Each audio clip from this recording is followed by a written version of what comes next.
dictating the wrap-up on the Butcher Benton package. I'm Lieutenant Dick Chasen. This hadn't been a routine case, and to find the answer, I've had to put a lot of little pieces together.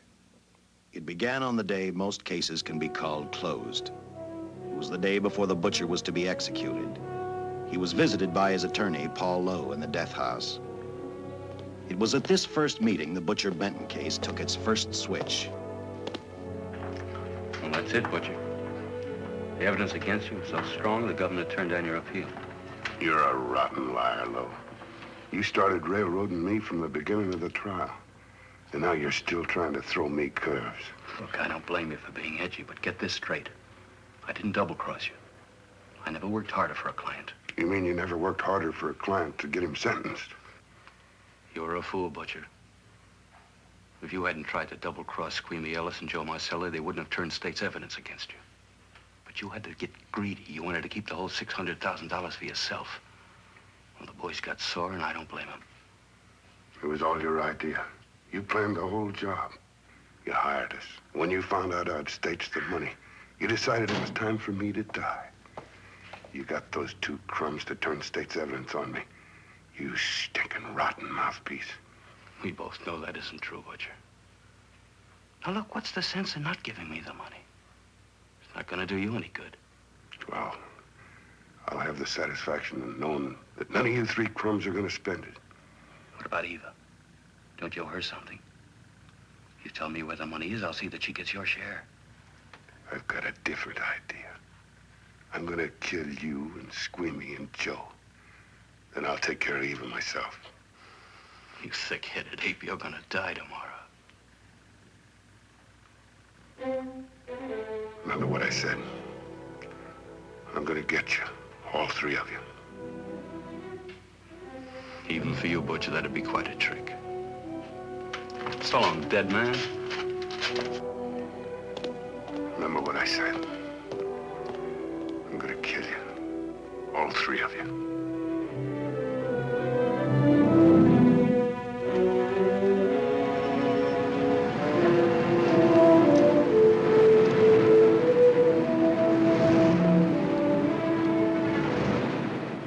Back in Los Angeles, two men sat in a bar room listening to a newscaster tell his headline story. He played up big the butcher's threat to kill Paul Lowe, Squeamy Ellis, and Joe Marcelli for their having turned state's evidence against him. Squeamy Ellis didn't seem happy over the butcher's threat.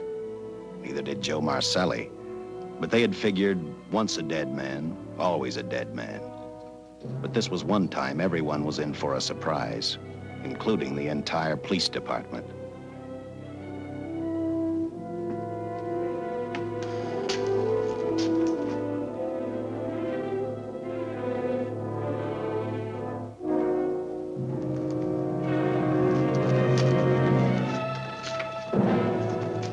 You seen the headlines, Captain? Teletype just came in from San Francisco. Butcher's execution is set for 5 o'clock this afternoon.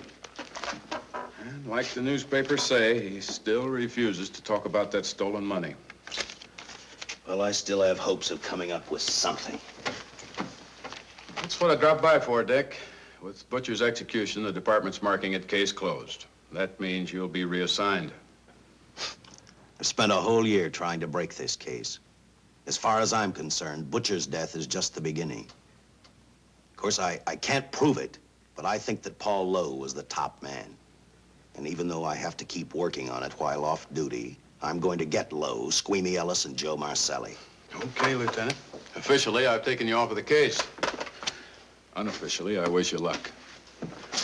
Do me a favor. Keep me posted. Will do. Thanks, John. I headed for Eva Martin. She worked in a local burlesque house. I'm a cop, and my job is to ask questions and get answers. So I decided I might as well start again with her.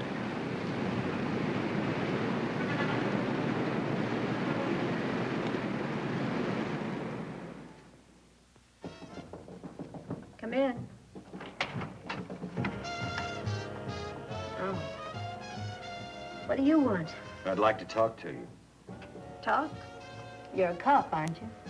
That's a good question. I can't even find a 3-ton armored car, let alone the $600,000, and I've been on the case a year. I've told you, and I've told you, and I've told you. I don't know anything about the money. I never did. Benton's gonna be dead in a little while. I thought it might make a difference. I never knew anything about the money. Call me dumb. I didn't even know Charles was in the rackets until the trial. Now, take it easy, kid. You're on, Eva.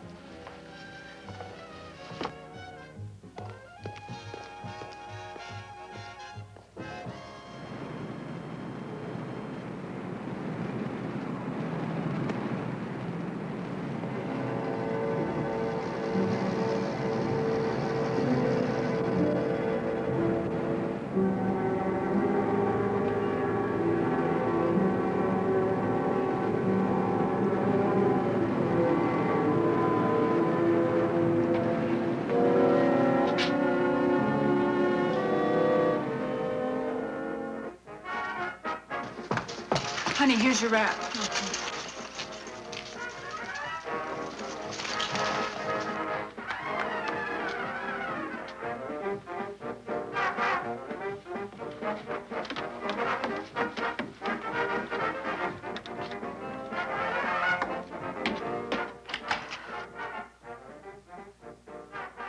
A few moments ago, Butcher Benton, without revealing the whereabouts of the $600,000 stolen in the armored car holdup, paid for his crimes against society in the gas chamber at San Quentin.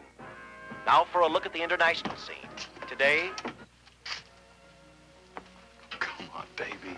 Don't waste tears on Benton. I feel so badly about Charles. If I'd known, maybe I could have done something. How about a drink? We could both use one. An artist can't drink while she's working, Paul. Boy, see.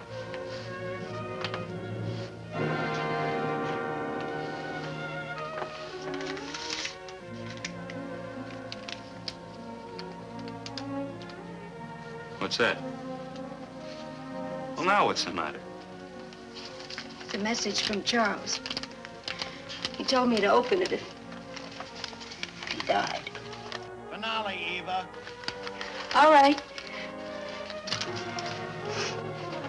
How about a steak after the show? No, thanks. Not tonight, Paul.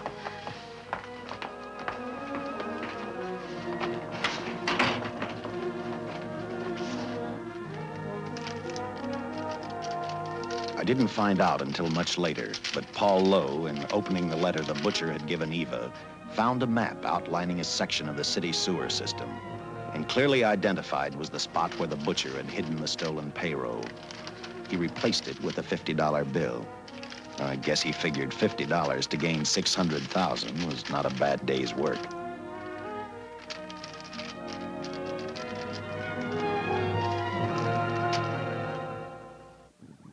And a few hundred miles away in San Francisco, the case took another switch, which turned the next 72 hours into one long, hideous nightmare. Dr. Bradshaw, a distinguished biochemist, was making preparations for a final experiment which he hoped would lead the way to a cure for cancer. He'd been successful with laboratory animals. The last step called for a human body. And Dr. Bradshaw's assistant quickly made a deal with a local mortuary and returned to the laboratory with the dead body of Butcher Benton.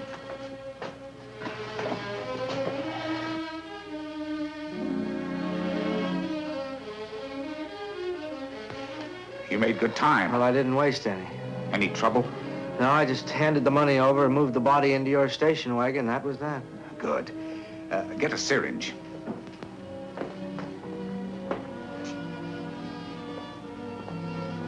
He's in good shape. Well, I hope so.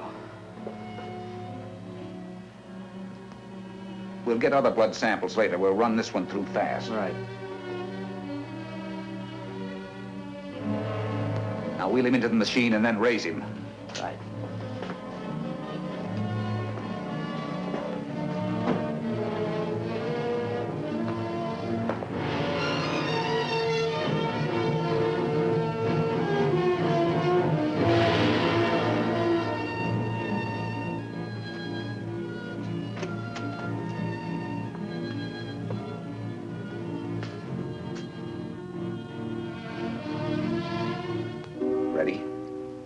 You mean you're going to give him 287,000 volts? Yes, yes.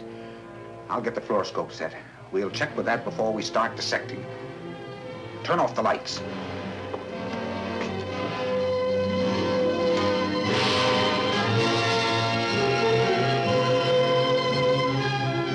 There you are, old boy. If you respond properly and my theory is sound, you'll be more famous dead than alive. Throw the switch.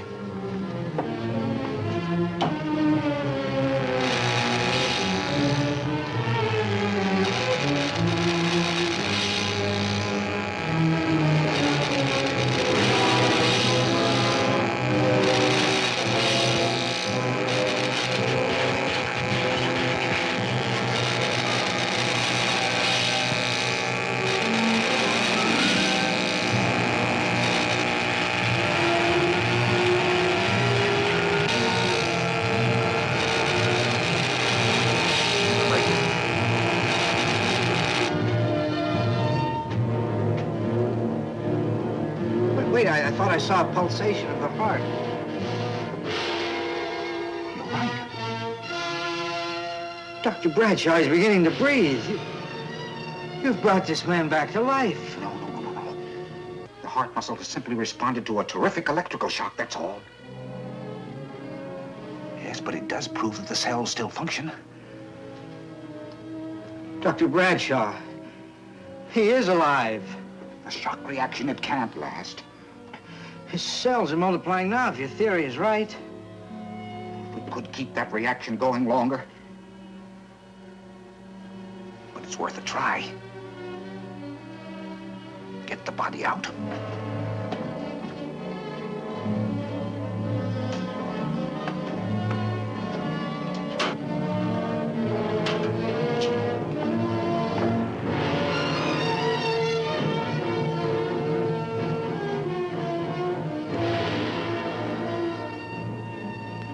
Get some adrenaline from the supply room. Some amyl nitrite, too. Hurry, hurry.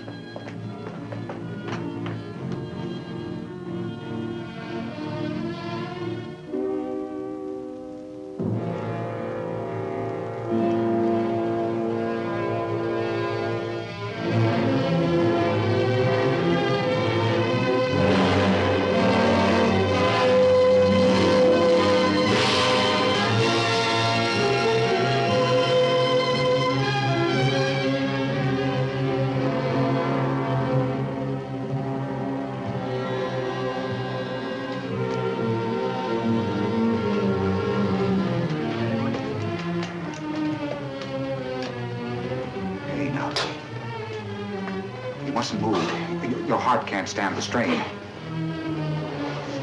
Now, you must lie still. Please, please. Easy now. Easy. Easy. You must lie. Easy, please.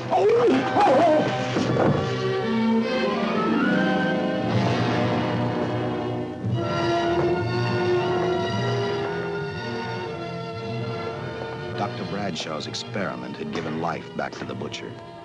He tried to talk, but the electrical voltage had burned out his vocal cords. Yet it hadn't destroyed his brain. He knew who he was. He knew who he hated. As he stumbled about the room, I think he thought only about one word: kill Lowe, Squeamy, and Joe Marcelli. The tremendous electrical voltage that Dr. Bradshaw had given the butcher had increased his cellular structure to the point where he was no longer a man. Dr. Bradshaw's experiment had created a vicious, brutal animal with an almost inconceivable amount of strength. Dr. Bradshaw must have believed the butcher's regained life would last for only a few minutes. Therefore, instead of calling for help, the doctor decided to handle his creation alone. Now, easy, Benton. Just relax.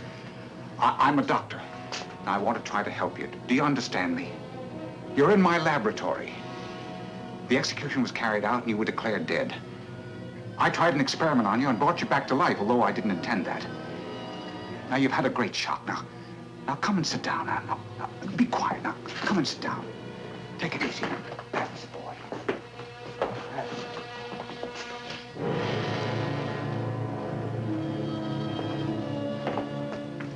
Careful. His reactions are violent. How do you explain this? Each cell must have multiplied 100 times, perhaps thousands. His strength is unbelievable. No, it's too late for the amyl nitrite. I want to get some blood samples, make some tests on him, find out what's happened. Get me a syringe.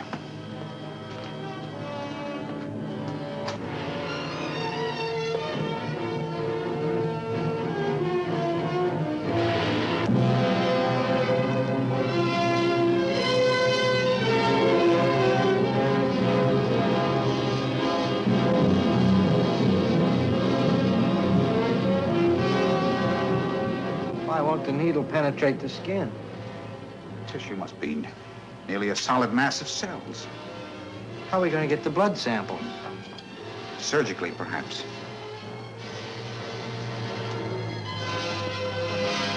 Now, take it easy. You can't leave here now. I'm responsible for your being alive.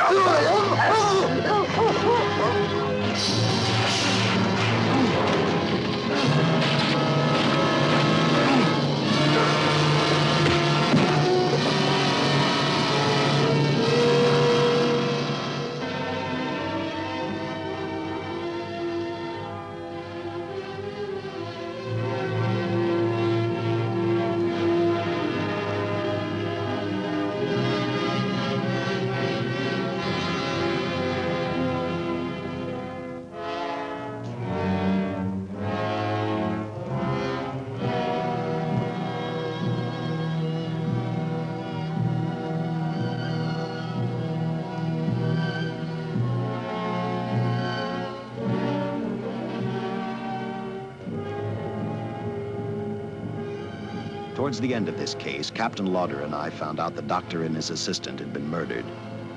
But I'm getting ahead of my story.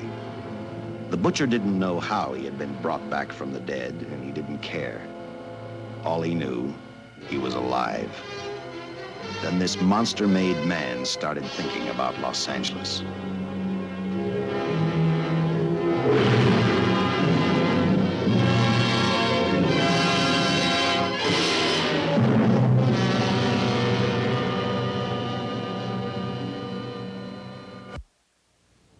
On that very night back in Los Angeles, I decided to stop playing detective for a little while. I went to the burlesque house to ask Eva to have dinner with me. After all, the butcher was dead, and if I got lucky, sooner or later, I figured Paul Lowe would lead me to the stolen payroll. In a way, that possibility made me even feel better. It's not fair to watch the show from backstage. Next time, I'll pay admission. I take it by that remark you like my routine. Yeah, you're pretty good. What I can't figure out, though, is why you stay in a place like this. It shouldn't be hard for someone like you to get a job in a class spot. If you weren't a detective, I'd be willing to bet with a line like that your next remark would be, how about dinner? Well, not exactly dinner, but a hamburger might be a good idea. If you're asking in an official capacity, I can't say no. I'm off duty. For the past 6 months, all I've ever called you is Lieutenant Chasen. Do you have a first name? Uh-huh. Dick. Give me 10 minutes for a quick change, because you've just made yourself a date, Lieutenant.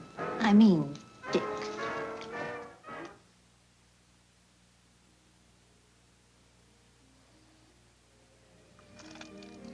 You know something, Dick? I haven't had hamburger in the front seat of an automobile with a guy in a lot of years. Well, from now on, we'll do it more often. It's funny. I always figured a policeman wasn't really a human being. I mean, unless he was arresting someone or trying to solve a case, he was unhappy. Shows you how wrong you are. In fact, everyone on the force gets fed up occasionally with the job they do. Maybe we're more human than anyone else. We see so much trouble, we get to hate the word. But as long as the world's filled with people, there'll have to be men who enforce the laws. What made you join the department? Now who's making with the questions? No, honest, I'd like to know. Well, it's really a very short story. When I got out of the Air Corps, I knocked around for a while. Well, I went to work for an oil company. One day, I went back to college on the GI Bill. Just before graduation, I noticed all about the police department exams. Seemed a pretty good thing to do with your life, so I took the exams, passed, then went on from there. If I ask one more question, will you give me a straight answer? Try me. Am I still part of the Charles Benton investigation? I mean, right now. I don't think so. As far as the department's concerned, when Benton was executed, the case was marked closed. But inside of me, that's not good enough. I don't follow you. Well, the $600,000 is still missing. And a fast-talking underworld lawyer like Paul Lowe is walking around a free man. Someday, no matter how long it takes, I'll get him and the money. Until I do, the Benton case for me is not closed. I give you my word, Dick. Charles Benton never told me anything about the money. Oh, I've been sure of that for a long time.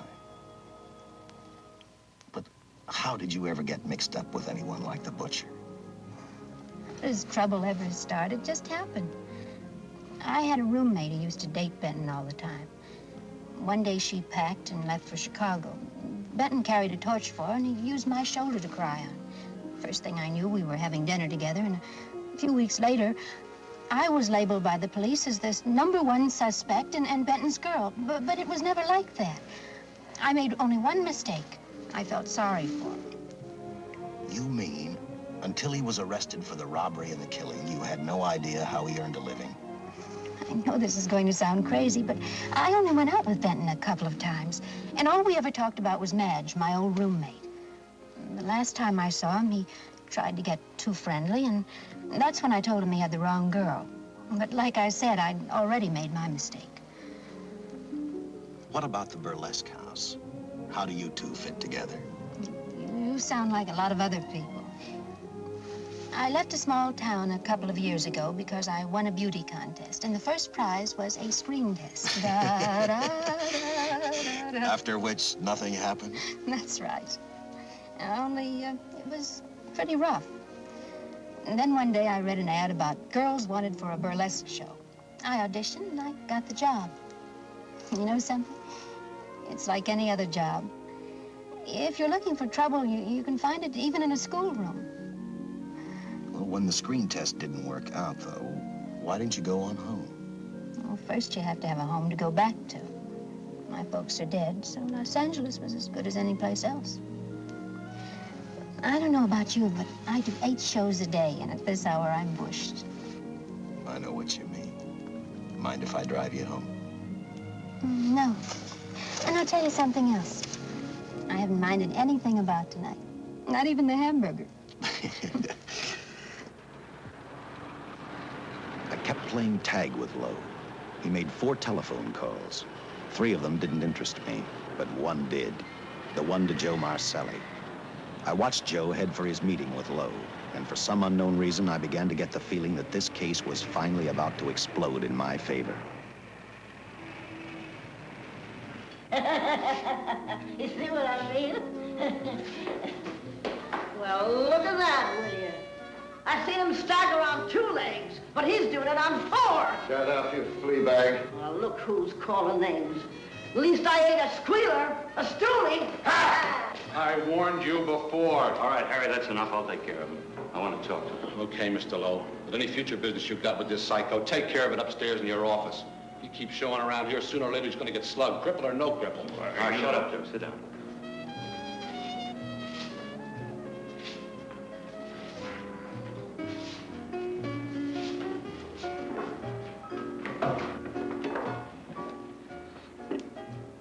I need a shot, bad. You'll get one after I've talked to you. You sober enough to understand? Yeah, I run out of dough. No wonder. Look at you. You used to be the best torch man in town. Now I don't think you could crack a safe if you knew the combination. No jobs. Nobody wants me since I turned stakes on Benton. That's your doing. You talked me into All right, it. quit crying. I got a job for you. If you can stay off that stuff long enough. You know I can if I've got a job. How much? What is it? There's $2 grand in it for you. Where? Right near where he pulled the job. You interested? $2 grand ain't much out of 600,000. There'll be other expenses. Besides, that money's plenty of it. Now, you want it or do I get another boy? I'll do it. How soon do you want me to go to work? Set it up for tomorrow night. Call me before noon. I'm going to the races. 1. And that's all. The job's over.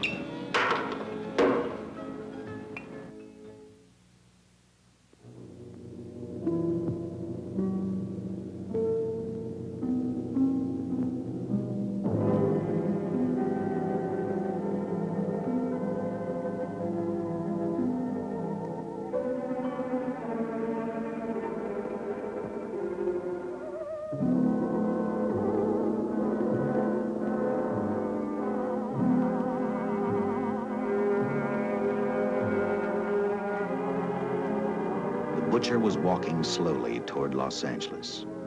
He'd traveled through wooded hills to prevent being seen by anyone. Finally, he came to a quiet road. He stopped to get his bearings. And then he saw her, and he saw something else, an automobile. For the butcher, that rang a bell. With a car, he knew by the next afternoon he'd be in Los Angeles in plenty of time to catch up with the 3 men who had double-crossed him.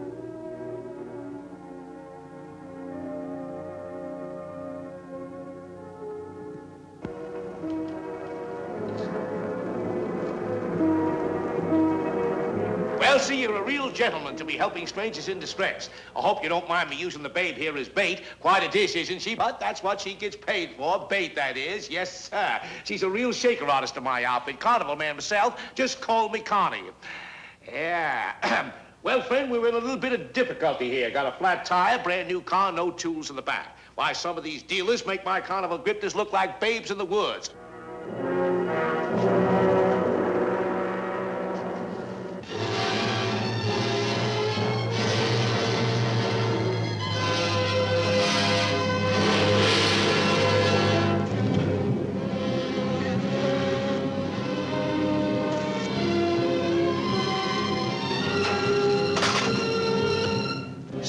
Holy. Say, who you with, friend? Let it down. Let it down. No matter who you with, friend, believe me, I can do better for both of us. I'll make a fortune for the both of us. Oh!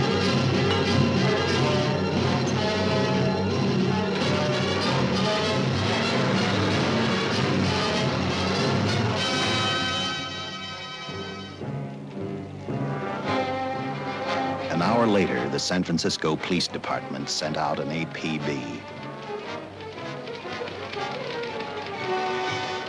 Squads were sent to various parts of the countryside.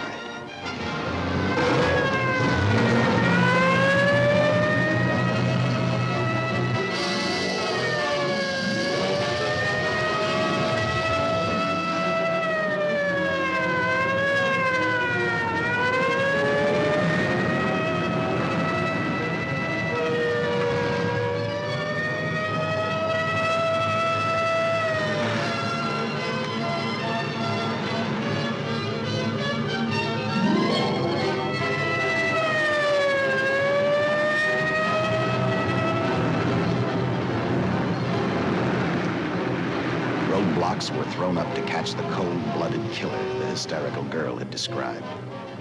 Each squad kept reporting back to central headquarters, and each of their stories was the same. So far, none of them had spotted the car the killer was driving. Orders were given to shoot to kill, because from the girls' further accounts, they realized they were dealing with a maniac.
I trust that this information will answer all of your questions. If I can be of any further service, let me know.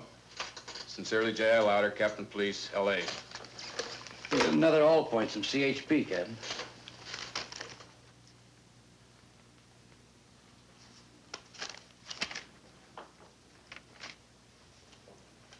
These reports sound like they come from a bunch of loonies. You sure do. There it is. Sergeant. Yeah. I want Lieutenant Chasen to look these over as soon as he comes in. All right, Captain. The next morning, I read the stories of the brutal murder of the 2 police officers. I also read the witness's statement about the bullets having no effect upon the killer. I felt sorry for the witness, and I thought about how easily a person's mind can become confused when suddenly they receive a brutal shock. I didn't believe a man existed who could not be stopped by a slug from a .45. Good morning, Captain. You and the rest of the force are going on 24-hour duty. Seen the headlines? You mean this guy that's running amok up north? Yeah, the latest report, he's killed 2 police officers. Made a getaway in a green coupe heading south. I've got a hunch this killer's gonna be our baby. He could be in town right now. Yeah. You better get started, Lieutenant. Okay. Any new leads on that hold-up money? I think the girl can probably be counted out. If any of the others are wise, they're keeping mighty quiet. Well, let it ride for now. The whole force is gonna be on the spot until we catch this killer. Newspapers will have a field day.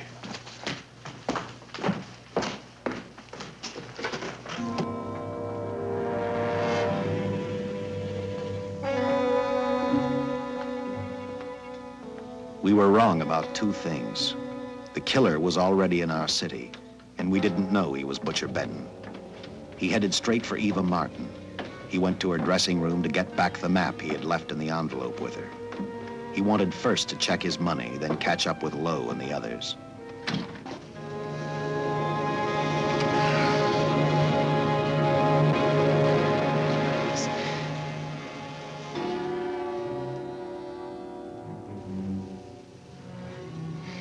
Can't be. But you do look like him. Only different somehow.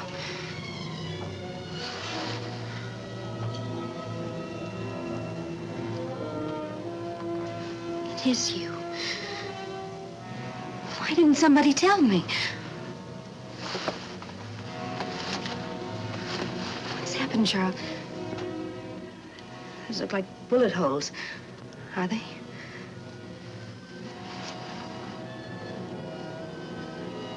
There isn't even a mark.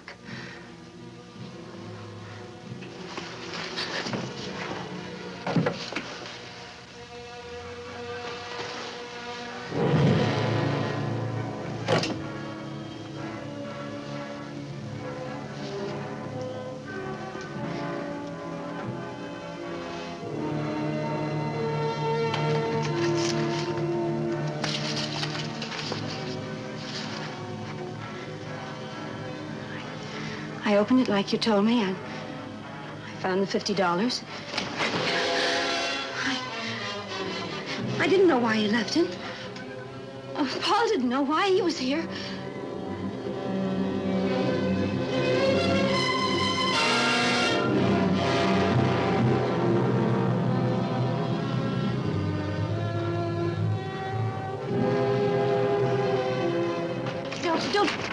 Don't play crazy.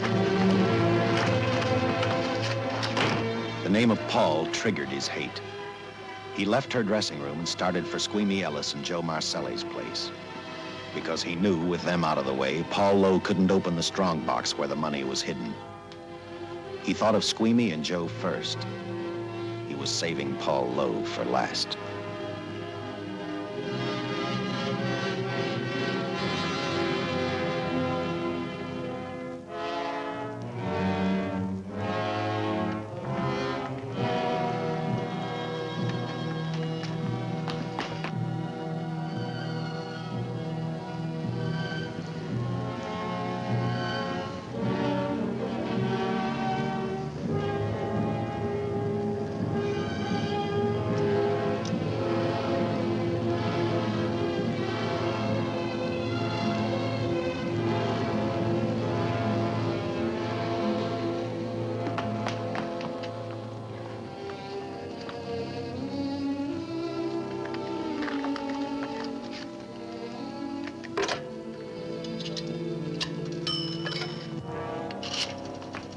Hey, Eva, can I borrow your eyebrow pencil?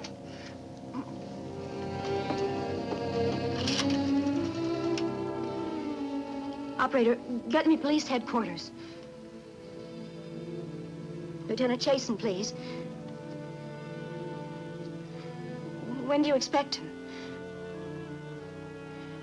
Well, tell him Charles Benton is alive, and even bullets can't stop him. I'm not crazy. Just say a friend of Charles, he'll know.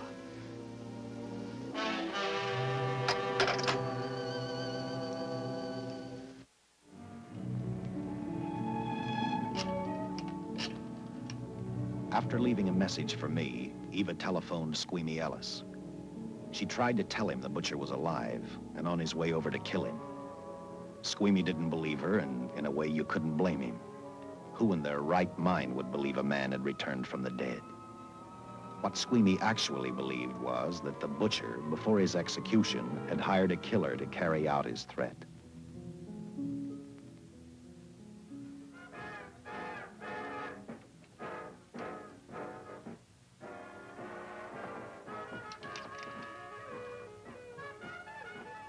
You sick?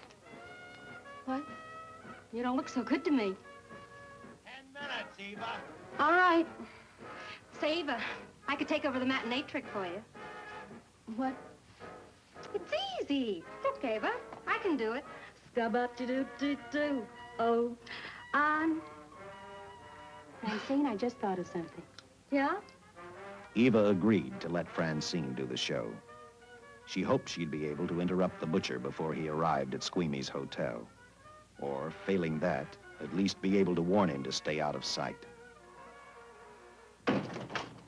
You wanted me, Captain? Yeah, I just had a rundown on those fingerprints of the stolen car up north. We got nothing on the driver who was killed or the woman with him. Take a good look at these. There's something funny about these. Yeah. The boys in the lab can't figure it out either. Those are the killers. They were found on the steering wheel. Looked like they'd been stamped in with a steel die. They sure do. These are Butcher Benton's. What? Well, they look the same to me. How do the lab boys explain that? They don't. Their best guess is a twin brother. An identical twin could have the same pattern of whorls with only slight variations. Ever hear of the butcher having a twin brother? No. Even if he did, it wouldn't explain these freak prints. You didn't pick up your message, Lieutenant. Some wacky dame calls you. And she says Charles Benton is alive, and bullets won't stop him. If we buy the twin theory... Who was she? Where'd she see him? Well, she wouldn't leave her name. Sounded kind of hysterical to me. Said she was a friend of the butcher's. Eva Martin. Get over to the Follies and see what that girl knows. Yeah. Some guys have all the luck. I never drew an assignment to the Follies.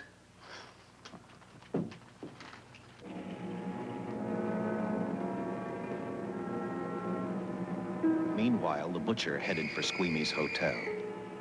He didn't seem to be in any particular hurry. Actually, he seemed like any normal person, on his way to work or on his way home.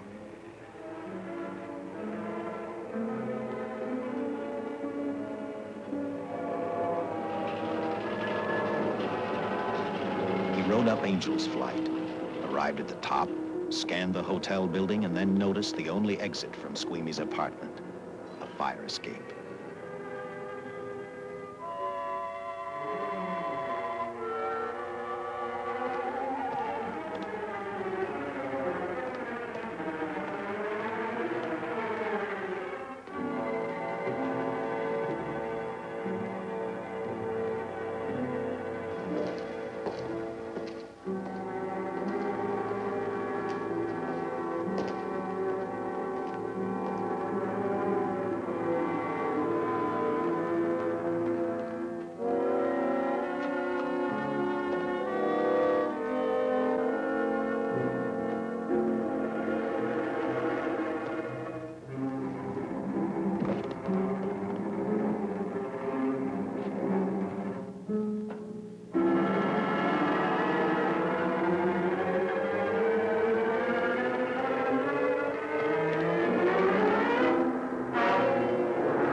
butcher was figuring his next step.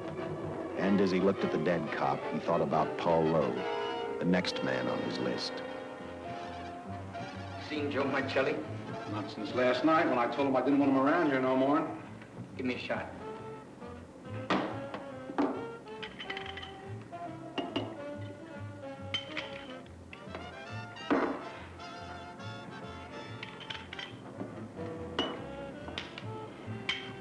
Look, I need help. Just found out that Benton's hired a killer to get me. He's after Joe, too. Well, then drink up and get out. I don't want no trouble around my place. You're a real pal. Drink up and get out, I said.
Operator, get me the police! Police! Yes!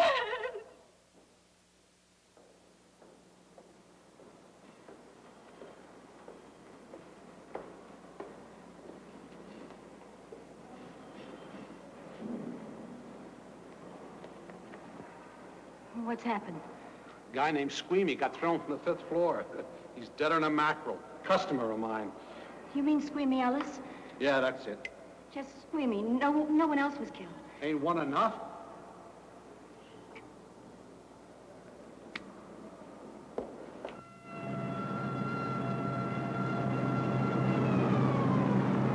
I tell you, the bullets never even phased him. He must have been wearing a bulletproof vest. God help us when the papers get a hold of this. Keep an officer on duty here till you hear from me. We'll get a stakeout on Joe Marcelli. I'd like to talk to Joe. Lauder, I'm going to call San Quentin. Suppose Benton is alive. Every available man's been put on the case now. Yes, sir. All right. All right. Anything new? Report on Dr. Bradshaw, owner of the station wagon. The San Francisco police located his laboratory in the basement of an electrical power receiving station. Bradshaw, what's he know? He's dead. And another man, too, his assistant. The lab is a shambles. But now we're getting some action from San Francisco. Benton's body never arrived at the mortuary where it was supposed to go. An attendant there finally broke down, admitted he picked up some quick cash by handing the body over to a man he was unable to identify. The man was driving a station wagon. Blast it, man. The chief's on my neck, and the commissioners are on his, and the mayor's on theirs. Now, am I supposed to tell him that our killer is a dead man? They found a notebook in Bradshaw's lab. It ties his experiments in with a Professor Dwiggins at Caltech. I hope to hear from Dwiggins soon. Captain, report from the valley on a hysterical woman. Reports the presence of the killer. There's the location. Let's go.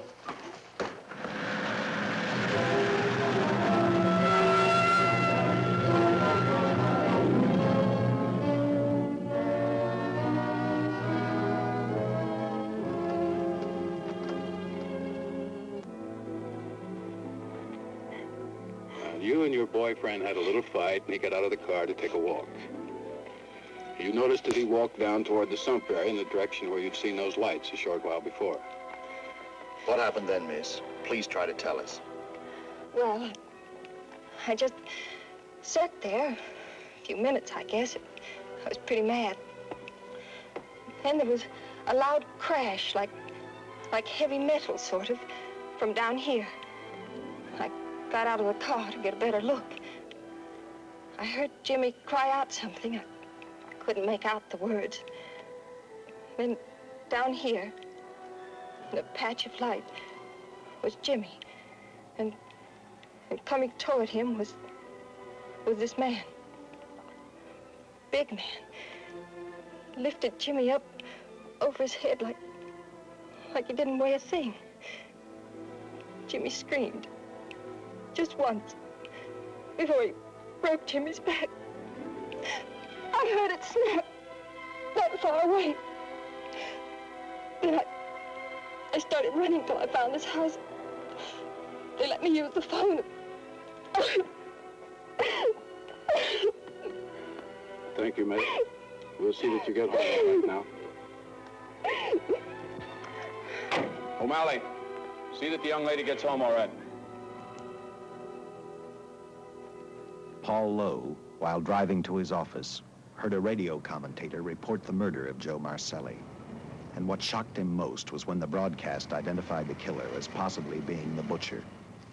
Lowe headed straight for Eva Martin at the Burlesque Theater. Oh, you gave me a start, Mr. Lowe. What are you doing here? Where's Eva? Oh, I'm taking her place. I'm going to wear her costumes. What's it to you? I asked you, where's Eva? Hey, don't get physical.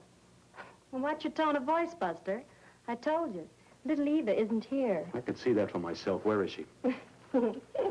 She's at police headquarters. That's where she is. Yes, sir. No, sir. Captain Lauder's still with the mayor. The killer dropped out of sight. He was last seen in the Hollywood area. Yes, sir. We know he's dangerous. Every angle's being covered. Yes, sir. I'll tell him.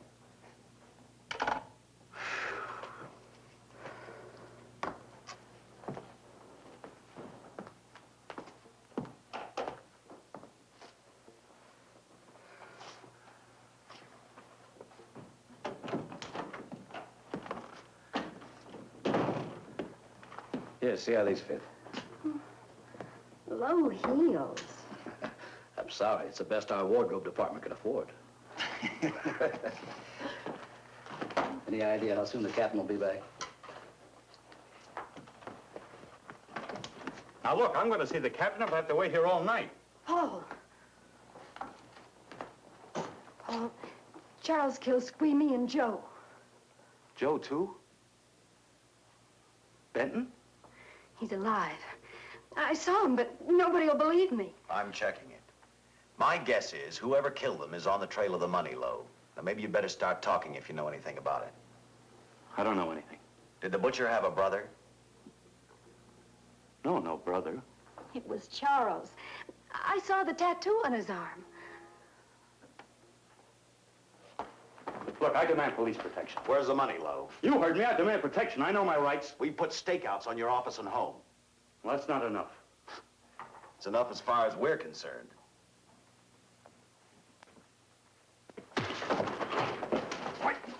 Now you gonna book me, Sergeant? Dan, throw away the key.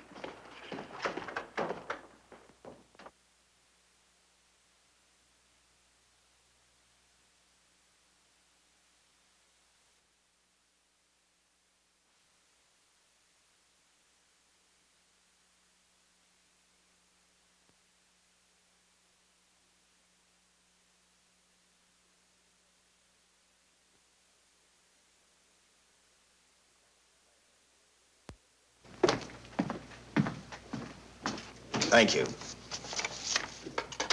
Come up with anything yet, Dick? Oh, we've checked every hotel, motel, and rooming house in town. We've run a cross-check on every hangout Butcher ever used. Net results, blank. This is incredible. We not only discover a dead man turned killer, but it's beginning to look like he plays ghosts, too.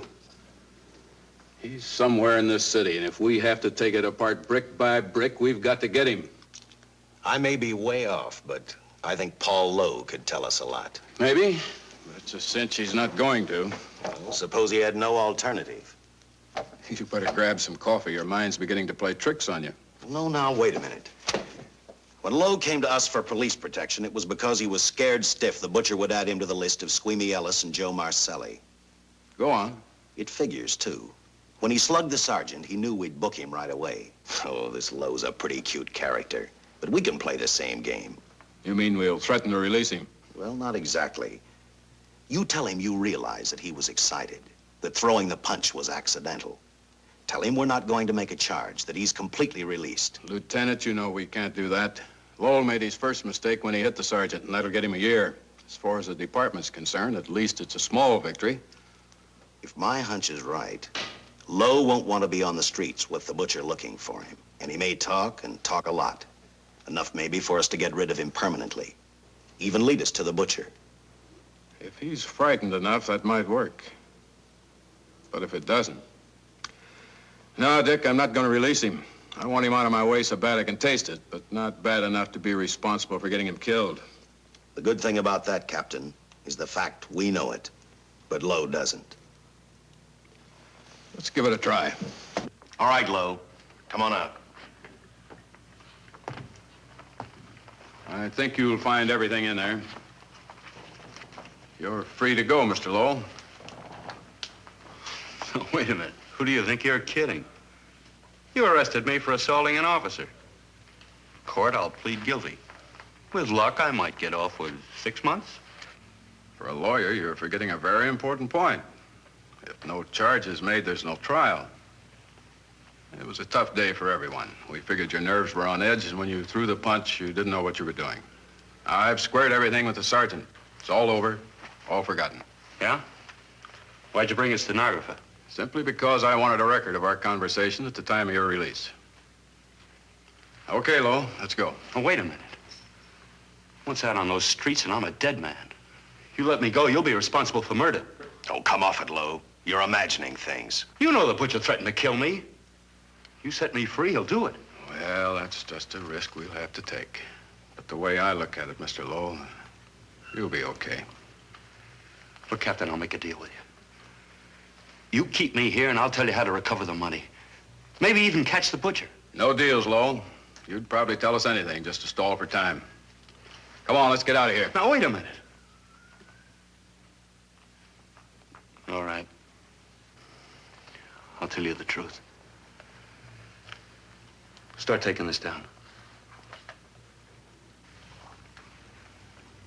I, Paul Lowe, hired Butcher Benton, Squeamy Ellis, and Joe Marcelli to pull off the armored car holdup. And then Lowe continued with his confession. He told us about finding the map. He showed us the exact location of where the Butcher had hidden the stolen payroll. And he gave us a most important answer. The explanation as to how the Butcher was able to elude detection. His means of escape was the sewer system beneath our city.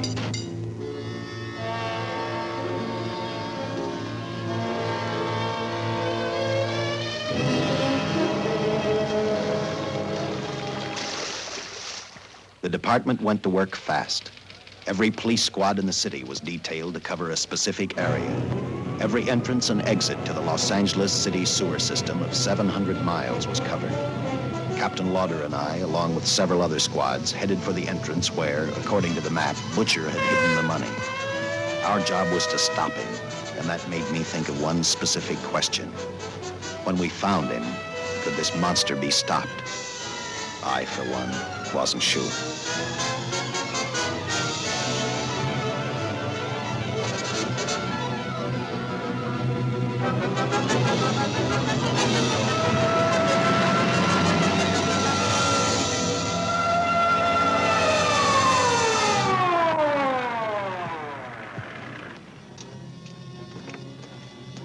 Everything all set, Lieutenant? City engineers mapped out each possible exit. A squad of officers are spotted at every point. If the Butcher can be caught, now's the time. Well, after I talked to Caltech, I called on the fire department for a little help. The professors thought a flamethrower might stop him. Flamethrower?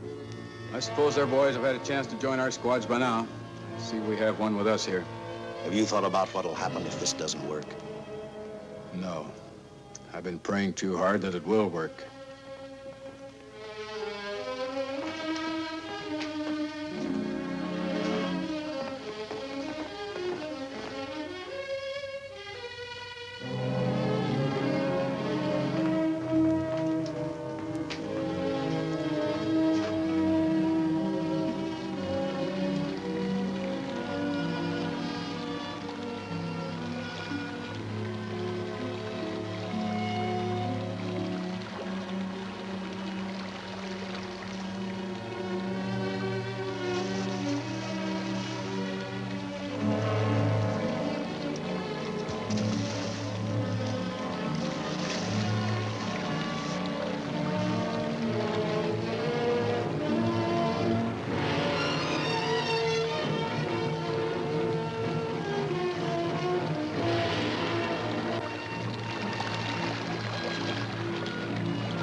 This is where we split up. I'll go straight ahead.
If this map's right, we're off our course. We'll have to backtrack.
Let him have it.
And the tremendous shock of electricity that brought the butcher back to life destroyed him.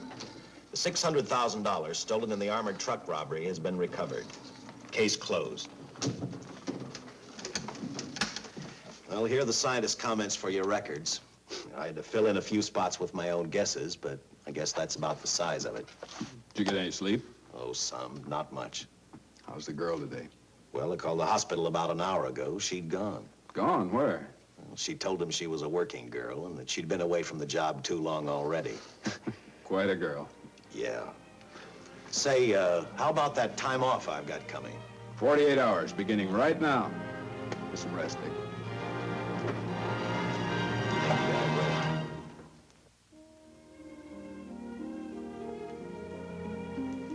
know something, Dick? The past 72 hours seem like a bad dream. That rest in the hospital today really gave me a new lease on life. Now that it's over, I can't believe it actually happened. The important thing is to remember it is all over. I suppose you'll be assigned to another case. I'll have to give up hamburgers in the front seat of the car for steaks in a restaurant. No, I've thought about that. In fact, I decided to do something about it. I started by talking the captain into a short holiday, and just about an hour ago, I got you fired. What? What did you do that for? I figured that being my wife would take up all of your time. Even if I wanted to say no, I couldn't. You're not supposed to say no to a detective. I figured that, too.